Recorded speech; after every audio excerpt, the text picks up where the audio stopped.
In this quick tutorial, I will show you how you can easily change the battery in your Kia Sportage key fob at home.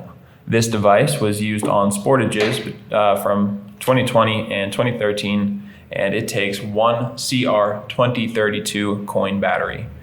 So the first step is actually to flip this key open. I'm going to flip it over, and you can see there are two pieces of plastic here, top and a bottom. We're going to be lifting this bottom piece up by pushing on the inside, pushing on the lip here from where the key just came from. So hold the top and just push up. It'll pop off pretty easily. And if that's a little bit tricky, if it feels stuck to you, you can use a flathead screwdriver or a coin. If you have a coin, you can just kind of pry this thing open. If you have a flathead, again, you're gonna hold the top piece because that will not be moving. Just kind of gently push up. It's not too hard, doesn't take too much force.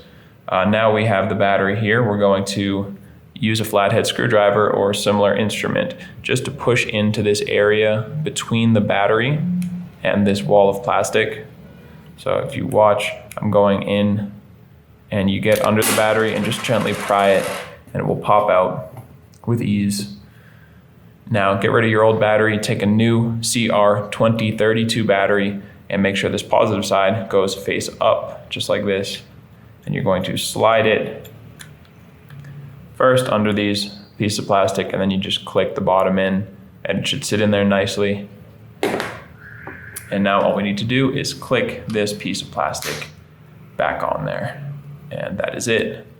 So I hope you found this video helpful, and if it helped you out, you can let us know in the comment section or give us a like.